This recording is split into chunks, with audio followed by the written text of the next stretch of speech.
Ahí está. De Hechos capítulo 4. Y habíamos dicho, y algo antes de empezar el estudio, ¿qué hacemos los cristianos cuando vienen los problemas? ¿Qué hacemos los cristianos cuando vienen los problemas? ¿Se acuerdan que justo habíamos hablado de eso? De los problemas que llegan a nuestra vida, de las pruebas que muchas veces nos cargan, que muchas veces nos afectan, y por lo menos habíamos establecido varias cosas que los cristianos hacen. Por ejemplo, estaban juntos. Por ejemplo, oraban. Por ejemplo, leían la palabra.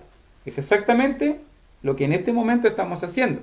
Estamos confiando en Dios juntos, estamos fortaleciéndonos lo uno al otro a través de la oración y estamos, en este caso también, encontrando nuestro refugio y nuestro consuelo en la palabra. La estrategia del enemigo, siempre hemos dicho lo mismo, la estrategia del enemigo es aislarnos. La estrategia del enemigo es hacernos sentir solos. La estrategia del enemigo es hacernos sentir derrotados, es reducir nuestras posibilidades.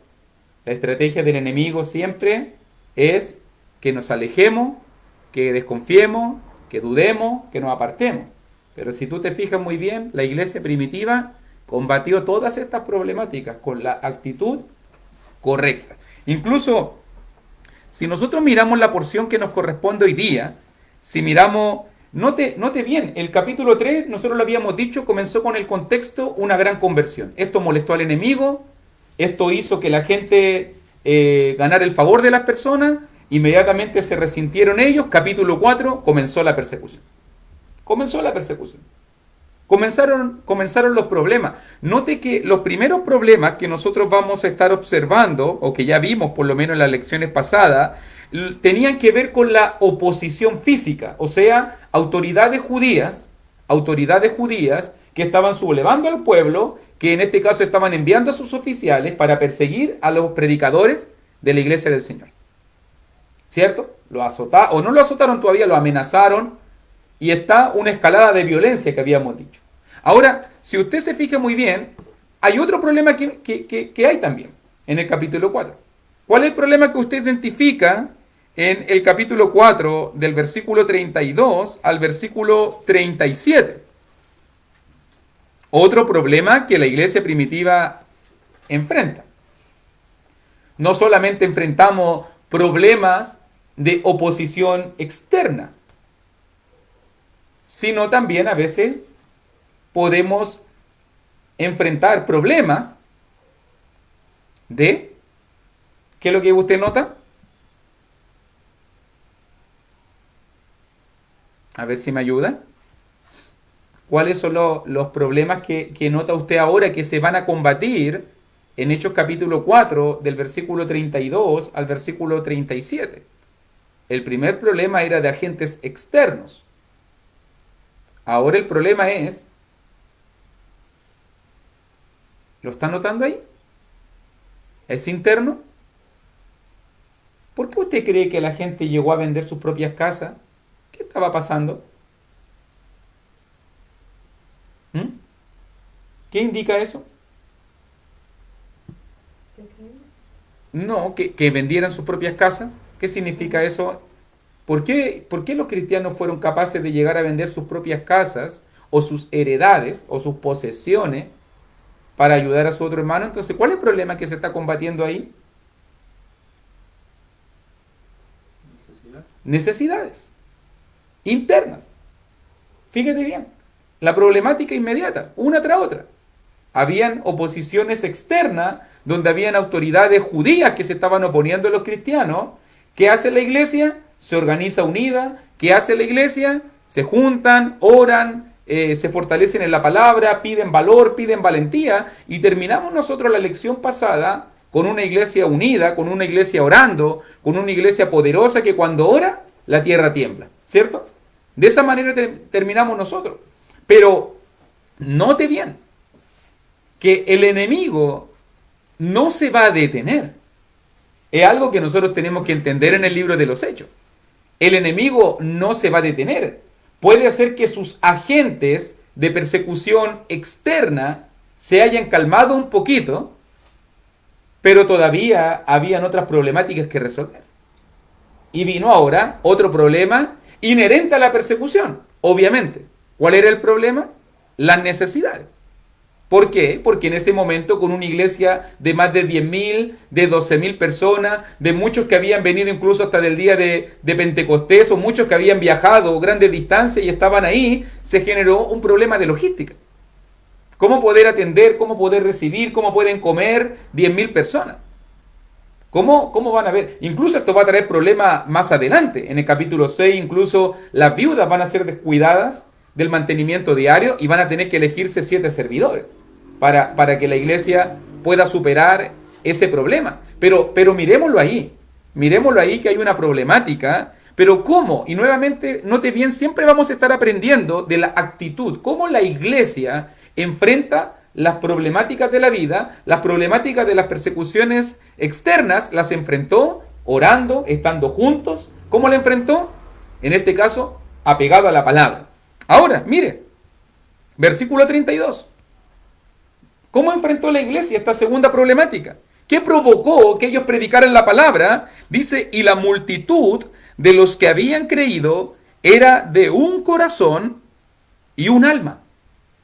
Y ninguno decía ser suyo propio nada de lo que poseía, sino que tenían todas las cosas en común.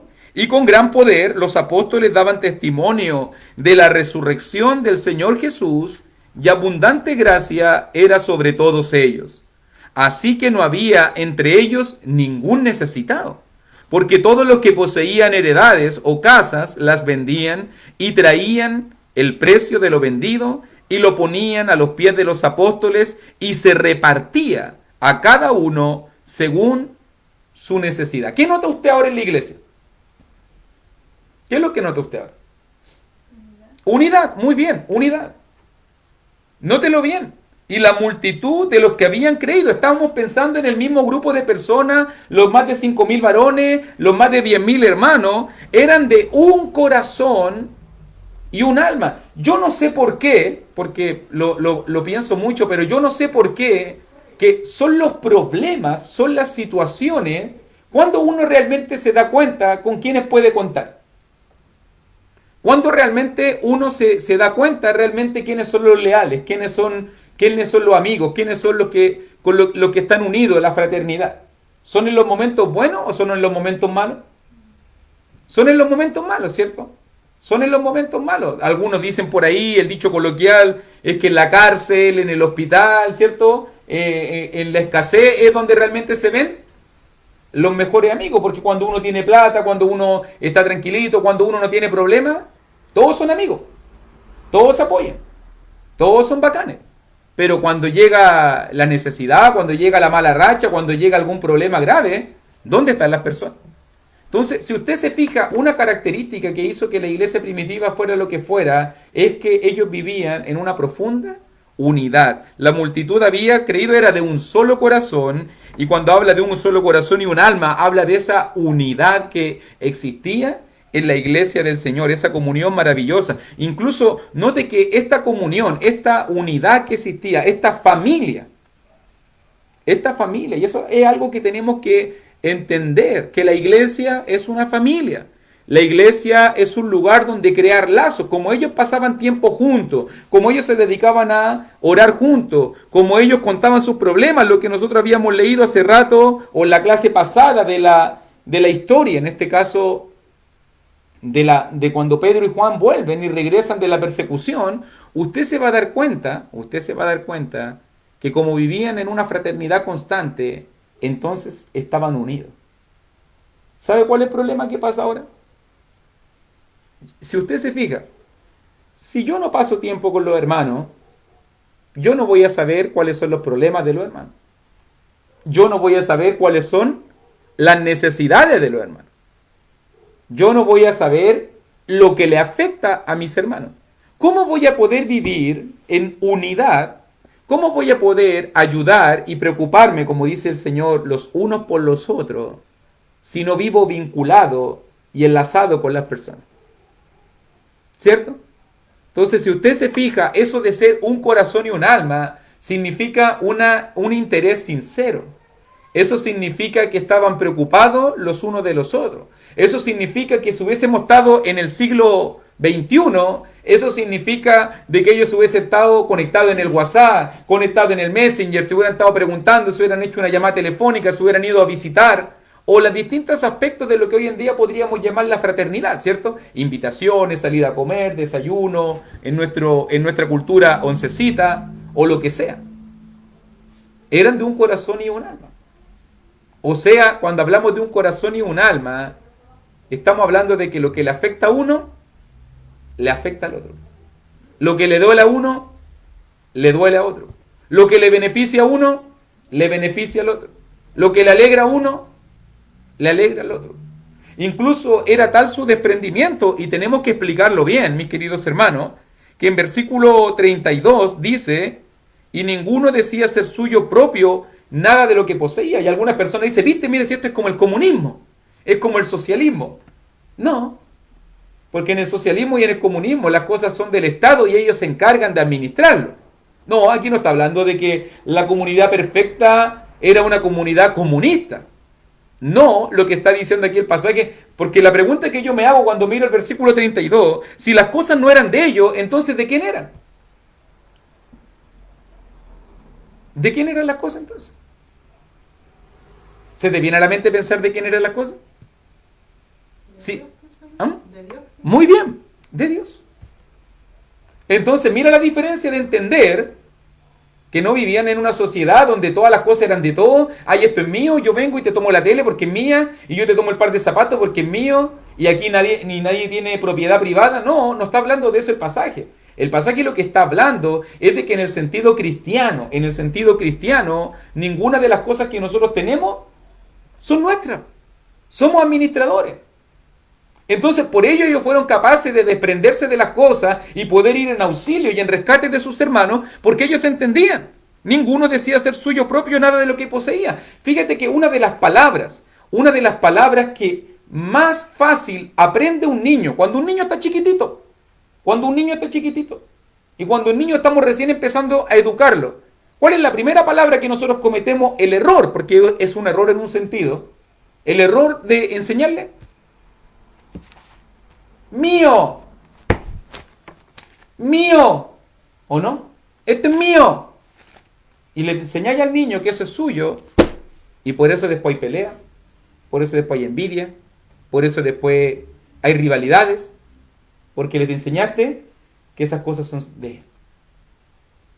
Lamentablemente, cuando todos queremos, no es que esto es mío, tú no lo podías usar, no es que esto es mío, mi casa, mis cosas, mi auto, mi plata, mis planes, mis sueños, y cuando nosotros le anteponemos ese pronombre posesivo, entonces inmediatamente viene la diferencia. Porque si esto es mío, entonces no es tuyo. Y tú no tenés derecho, porque es mío. Pero note muy bien, en la comunidad en que ellos vivían, ellos entendían que nada de lo que poseían era suyo, sino que tenían todas las cosas en común. ¿Qué entendían ellos? Esto es de Dios. Y sirva la obra de Dios, y sirva la voluntad de Dios. Todo lo que Dios me ha permitido tener, todo lo que yo soy, todo lo que yo tengo, no es mío. Realmente Dios me lo regaló, y como Dios me lo regaló, yo soy solamente un simple administrador. Mire, ¿cuánto cambiaría la vida si nosotros enfrentáramos la vida entendiendo que somos administradores de las bendiciones de Dios? ¿Cuánto cambiaría la ofrenda, por ejemplo? ¿Cuánto cambiaría la obra de Dios? ¿Cuánto cambiaría la benevolencia? ¿Cuánto cambiaría el ayudarnos y preocuparnos los unos de los otros si entendiésemos? Si nosotros entendiésemos que las cosas no son nuestras, sino que las cosas son, en este caso, de Dios. ¿Qué más aprendemos? Versículo 33, mírelo, por favor.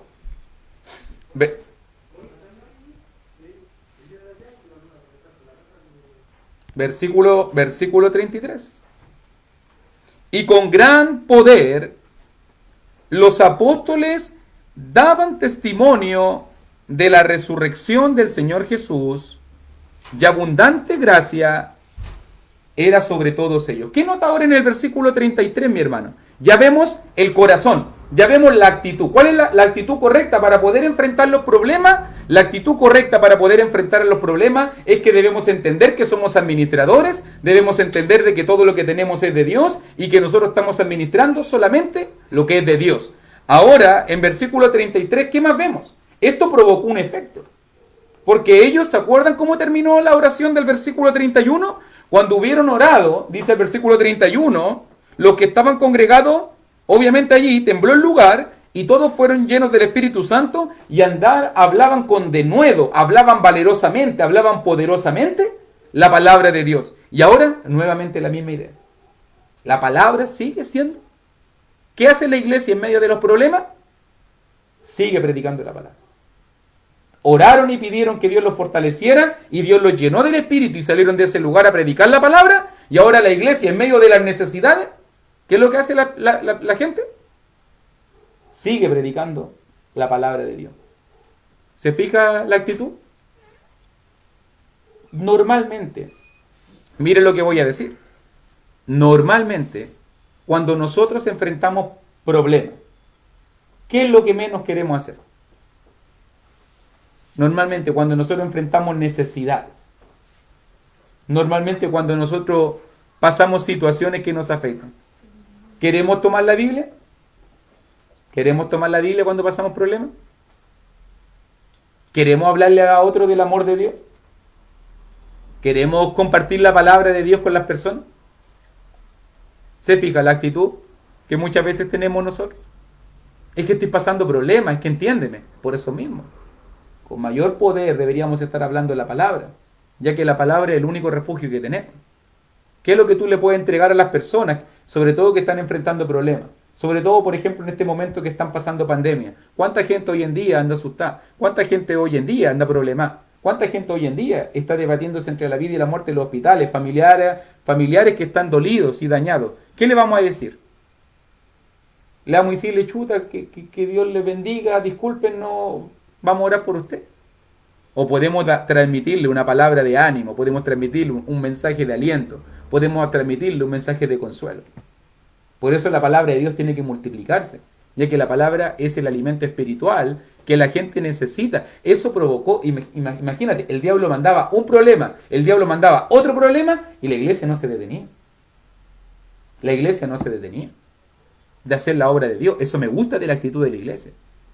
La iglesia pudo haber dicho, chuta, nos están persiguiendo, nos metieron presos, ahora vienen las necesidades, estamos pasando hambre, hay problemas con los hermanos, no tenemos donde los hermanos duerman, las autoridades nos están persiguiendo, tenemos que reunirnos escondidos, nos amenazaron de que nos van a matar, van a empezar a suceder cosas, van a matar a Esteban. ¿Qué haría usted en una situación como esa? La mayoría de nosotros se hubiera rendido ante la más mínima oposición.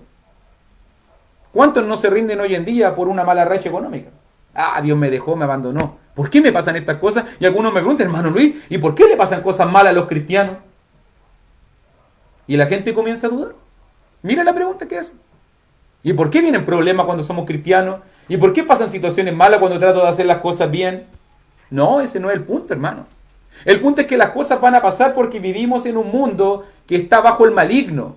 Y el maligno nos va a dañar. Y el maligno va a querer perjudicarte. El maligno va a querer destruirte. ¿Cuál es el mejor lugar donde tú deberías estar si el maligno quiere destruirte? Cerca de Dios. Cerca de la palabra de Dios. ¿O no es así? Por eso que nosotros le decimos a la gente, por ejemplo, algo que todavía no logro entender. Que en el primer siglo, cuando la gente se enfermaba, ¿dónde iba la gente que se enfermaba? A Jesús. ¿Cierto? La gente iba a Jesús. La gente buscaba a Jesús. La gente iba a las reuniones. Fueron capaces de romper un techo y meter al paralítico porque querían que estuviera cerca de Jesús. ¿Qué hace la gente hoy día? La mentalidad hoy día del cristiano del siglo XXI. Me enfermo, no voy a la iglesia. Me enfermo, no quiero nada de Dios. Me enfermo, no quiero leer la Biblia. Me enfermo, no quiero orar, me quiero alejar de Dios. Uno dice, ¿cómo vas a sanarte entonces si te alejas de Jesús? ¿Cómo se van a solucionar tus problemas si te alejas de la iglesia? ¿Cómo las situaciones van a cambiar si no buscas refugio en Dios? ¿Se fija que nosotros respondemos de la manera de atrás para adelante? Nada que ver. Si lo que quiere el diablo es eso, es exactamente eso. ¿Qué quería el diablo? Que la iglesia se detuviera. ¿Qué quería el diablo? Que la iglesia tuviera miedo. ¿Qué quería el diablo? Que la iglesia dejara de congregarse. ¿Qué quería el diablo? Que las reuniones no se hicieran, de que Pedro y Juan se desanimaran, que se desalentaran y que la iglesia pasaran hambre y necesidad. Eso es lo que quería el diablo. Pero ¿cómo respondió la iglesia? Con gran poder. Con gran poder daban testimonio. Con gran poder predicaban la palabra de Dios. No se enfocaron en los problemas, hermano. Ese es el punto. Cristiano que se enfoque en los problemas, cristiano que se arruina. Cristiano que se enfoque en la palabra y en Cristo, es cristiano que sobrevive, que se fortalece y que avanza. Esto trajo un beneficio. Versículo 33 dice, y abundante gracia era sobre todos ellos. Fíjate muy bien, la iglesia respondió con una actitud positiva, una actitud de generosidad, una actitud de liberalidad, una actitud de misericordia. La iglesia respondió predicando la palabra, no teniendo miedo, no amedrentándose, no enfocándose en sus necesidades. Y Dios los bendijo. Y Dios los bendijo con su gracia. Y abundante gracia era sobre todo ellos. ¿Te acuerdas? Yo inmediatamente cuando pienso en este pasaje, me acuerdo de Pablo. Me acuerdo de Pablo en 2 de Corintios capítulo 12. Y cuando Pablo en todo 2 de Corintios cuenta sus problemas, y perdí la esperanza en Asia, y luché con fiera, y pasó aquí, y pasé allá, y problema aquí, y problema allá, y me apedrearon, y tuve náufrago, y me apalearon, y problema y peligro de río con falso hermano, y todo eso. Y más encima dice, y para el acabose diría yo, más encima lo que sobre mí se agolpa todos los días. El aguijón en mi carne, más encima. El problema que tenía Pablo, más encima. Y más encima un problema físico. A tal punto se decía que con toda probabilidad Pablo sufría de una grave afección en sus ojos. Desde el momento en que vio al Cristo resucitado. Y cuando estuvo esas escamas que estuvieron en su ojo, eso lo dejó dañado y afectado. Y Pablo dice, y oré 3 veces. Oré para que quitase el aguijón 3 veces. Y le clamé a Dios, y le clamé a Dios, y le pedí a Dios en medio de mis circunstancias. ¿Y cuál fue la respuesta de Dios? ¿Usted conoce el pasaje? 2 Corintios 12, 9. Bástate mi gracia, porque mi poder se perfecciona en la debilidad. Entre más débil es Pablo, más grande se hace el poder de Dios. Entre más necesitado está Pablo, más se ve la obra de Dios. Entre más necesidades tenemos, entre más problemas enfrentamos, más fuerte se hace Dios. Porque cuando tenemos todo, cuando la despensa está asegurada, cuando las necesidades están cubiertas, cuando los problemas no se ven por el horizonte, muchas veces tendemos a confiarnos, tendremos a creernos fuertes. Tendemos a pensar que somos nosotros los que sustentamos nuestra vida, que somos nosotros los que nos tenemos bien, pensamos que nosotros somos los que cuidamos nuestra salud, pensamos que nosotros somos los que apartamos los problemas y vivimos una vida tranquila, pero no nos damos cuenta que hay un escudo protector, que es el escudo que Dios nos ha puesto, por decirlo de alguna manera, tratando de citar un poco Salmos 3, que Jehová es nuestro escudo alrededor de nosotros, que Él levanta nuestra cabeza, nuestra gloria, dice Salmos capítulo 3. ¿Qué hizo la iglesia? La iglesia se enfocó. Más buscar primeramente el reino de Dios y su justicia, y todas estas cosas serán añadidas. Y no se enfocaron en sus problemas. Y no se enfocaron en sus necesidades. Ese es el problema del cristiano del siglo XXI. Vivimos obsesionados con nuestras necesidades y nos hemos olvidado lo más importante, de nuestra salvación y de la salvación de las almas. Y nos hemos olvidado de eso. ¿Qué provocó esto? Más generosidad, más bendición. Mira lo que pasó. Verso 34. Así que no había entre ellos ningún necesitado. ¡Uy, qué lindo! Escucharlo, que una iglesia de Cristo pueda decir eso. Que una iglesia del Señor pueda decir, no tenemos necesidades. Todos nuestros hermanitos también. Incluso para todos estos efectos dice, porque todos los que poseían heredades, dice. Los que tenían casitas, los que tenían bienes, los que tenían recursos, las vendían y traían el precio de lo vendido. ¿Sabes lo que a mí me gusta? Porque normalmente hay varias maneras de abordar este pasaje. Pero la primera cosa que yo tengo que decirte es que este pasaje no es un mandamiento. por si acaso, para que nadie se preocupe, chuta, mejor no me compro una casa porque si me compro una casa después voy a tener que venderla. Si hay un momento de necesidad. No, lo que está diciendo, la clave para entender esto está en el versículo 32. ¿Sabes cuál es la clave? Es que cuando tú eres de un corazón y un alma con tu hermano, cuando tú sientes las necesidades que tiene tu hermano, cuando tú sientes el dolor, cuando tú te preocupas los unos a los otros, entonces para ti va a ser fácil desprenderte de lo tuyo para poder ayudar al otro. No tiene que haber un mandamiento. No tiene que haber una imposición, no tiene que haber separado un apóstol. Oye, chiquillos, ¿sabes qué? Necesitamos 3 casas. Ve como hoy en día dicen, necesitamos 50 guerreros de 10 lucas.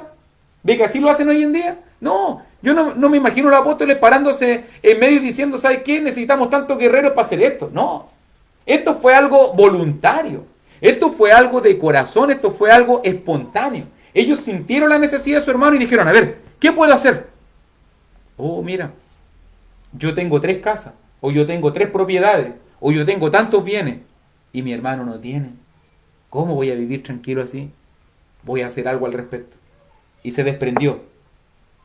Se desprendió de lo que tenía de más. Porque ahí dice sus heredades o casas. Y traían el precio de lo vendido. Y lo ponían a los pies de los apóstoles. Qué linda la actitud de la iglesia primitiva, haciendo todo lo posible, haciendo todo lo necesario. Usted aquí no ve esa cuestión que hoy en día la gente hace, que hay que hacer bingo, que hay que hacer rifa, que hay que hacer plato único, que hay que hacer cena, que hay que hacer comida para los necesitados. No, aquí la gente dio espontáneamente. A mí no me tienen que vender algo para yo poder ayudar a otra persona. ¿Cierto? ¿Usted ve esa actitud acá? Chiquillos, hagamos una rifa para que le ayudemos al hermanito tanto con una canasta de alimentos. No. Aquí espontáneamente, ¿cómo yo me puedo involucrar? ¿Cómo yo? ¿Qué voy a hacer yo para poder ayudar a esta otra persona? Porque siempre estamos desligando. Oye, vendamos completo. Oye, hagamos estas cositas. Vendamos cosas aquí. ¿Y por qué? ¿Por qué tengo que vender algo? ¿Por qué tengo que buscar un intercambio para que la gente pueda dar? O digámoslo de otra manera. ¿Qué dice del corazón de una persona que tiene que recibir algo a cambio para que pueda colaborar? ¿Sabe lo que dice? Es que no quiere dar algo a cambio. O sea, no quiere dar algo de corazón. Sino que quiere dar algo, quiere dar, pero quiere recibir. ¿Usted ve esa actitud en ellos? Ese es el problema. A mí no me preocupa lo que la iglesia haga, ni cómo se organicen, ni cómo quieran levantar fondos. Lo que yo estoy diciendo es como yo veo como la iglesia primitiva responde a las problemáticas específicas de las necesidades de su hermano. ¿Cómo yo me involucro? No estamos diciendo, no es que dejamos un comité y que ellos se encarguen. Tampoco.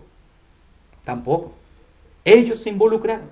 Es cierto que había un liderazgo, obviamente había un orden. Traían las cosas y las ponían a los pies de los apóstoles.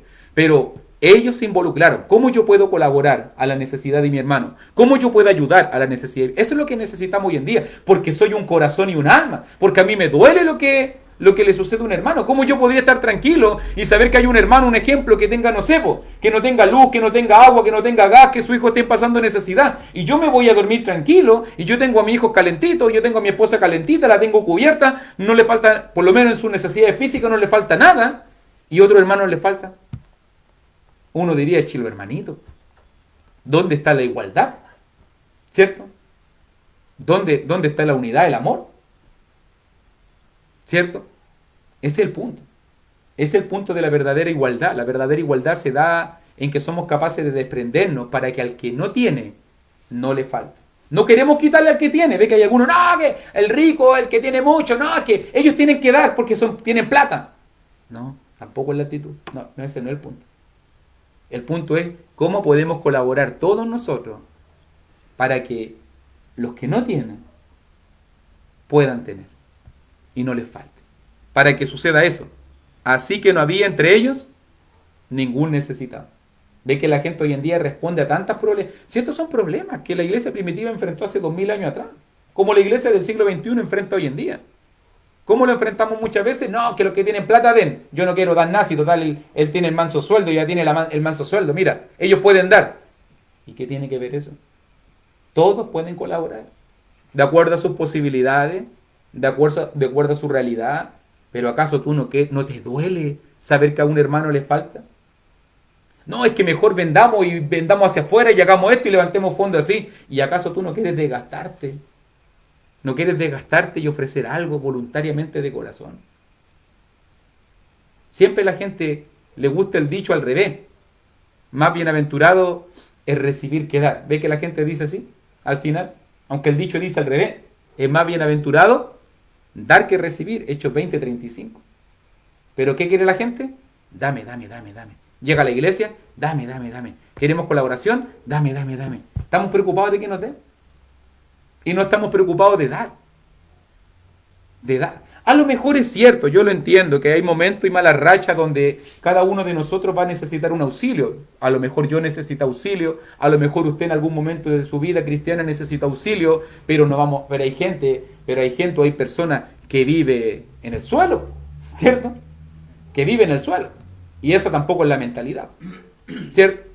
Porque si usted se fija, como había una buena actitud, como había una actitud de predicación, como había una actitud de sacrificio, entonces ellos dieron. Obviamente, si tú te fijas, para poder vender una casa significa que tienes que tener una casa. Para poder vender tus bienes significa que tenías que... O sea que Dios provocó en ellos bendición. Provocó en ellos bendición. Porque chuta, ¿cómo yo voy a estar vendiendo mi casa si ni yo tengo? Obvio que está hablando de que Dios provocó bendición y esa bendición provocó generosidad. ¿Cierto? Porque cuando uno se da cuenta que Dios está bendecido, entonces se forma un círculo no vicioso, sino un círculo maravilloso. Porque estabas necesitado, clamaste a Dios, Dios te dio, y ahora ¿qué haces tú con lo que Dios te da? Ahora tú también lo repartes. ¿Y qué es lo que hace eso? Te hace ganar el favor de Dios y Dios te va a dar mucho más. ¿Y qué haces con eso mucho más? Dios te bendice y así tú vas bendiciendo y Dios te bendice y tú vas bendiciendo y Dios te bendice. Ese es un círculo bonito. Un círculo de la bendición. Que no toda la vida vamos a ser necesitados. Y que cuando me toca a mí colaborar tengo que darlo. Y tengo que hacerlo hasta que duela. Porque en algún momento yo también estuve necesitado. Eso es lo que yo tengo que darme cuenta. En algún momento yo también estuve necesitado. Se me ayudó. Ahora yo pude ayudar. Es lo que está pasando aquí. Y ahora ellos están ayudando a su hermano. Y se repartía, dice versículo 35, a cada uno según su necesidad. Se administraba de acuerdo a las necesidades, no a lo que querían, no al lujo, no a lo que ellos pensaban. Por eso que esto se puso a los pies de los apóstoles. En los primeros intentos, todavía la iglesia está pequeñita en comparación a los números que va a llegar después. En estos primeros intentos, los apóstoles se encargaban de la distribución. Como eran hombres sabios, llenos de Dios, obviamente cuando se trata de la benevolencia, es un ministerio súper delicado. Y que tiene que ser súper coordinado.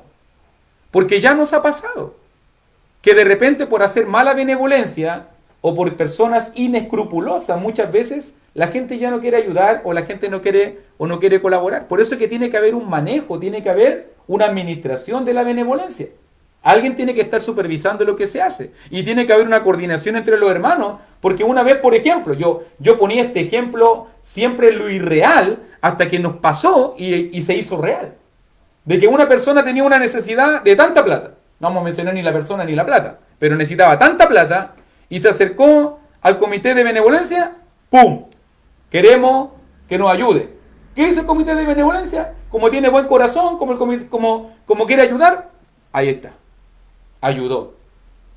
Pero como no había comunicación, eso se va aprendiendo, esta persona después fue a otro hermano.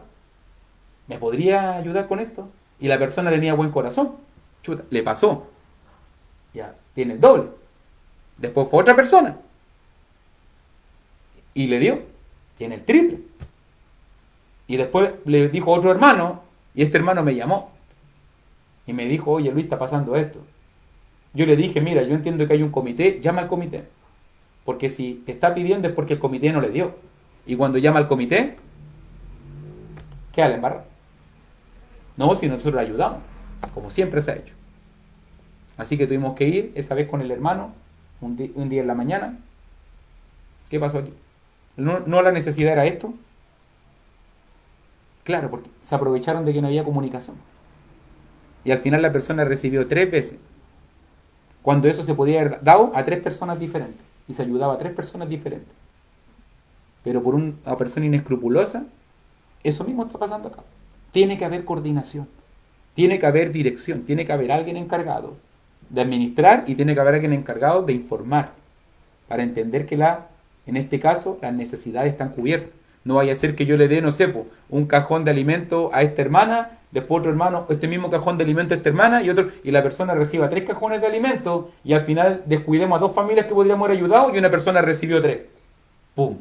Topón para adentro. Y como la gente me encima, bendición de Jehová, ¿cierto? Bendición de Dios, me quedo calladito, topón para adentro. Y al final vemos que podría pasar algo así. Por eso, cuando hablamos del corazón, obviamente, con el corazón correcto, con la actitud correcta, preocupándonos obviamente de las necesidades de los hermanos, vamos a poder llegar a un buen fin. Una iglesia sana, una iglesia unida, una iglesia amorosa, una iglesia preocupada los unos por los otros. Y se nos pone un ejemplo para que terminemos el capítulo. Y se nos va a hablar de un ejemplo, de un hombre ejemplar llamado José, a quien los apóstoles pusieron por sobrenombre Bernabé, que traducido es hijo de consolación. Y se destaca uno. ¿Sabe qué? Quedé para adentro, y voy a decirlo de esta manera, quedé para adentro porque cuando leí el versículo 36 dice levita natural de Chipre, y no lo había entendido bien. Imagínense, llevo 21 años leyendo este pasaje y no lo había entendido bien hasta hace súper poco. Era levita. ¿Y sabe lo que significa que era levita? Levita era la tribu de Leví. Los levitas no tenían posesiones.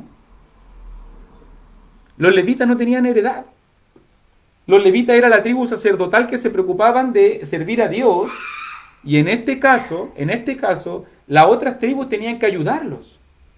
Entonces yo me imaginé cuánto tiene que haber luchado Bernabé para haber tenido sus cositas.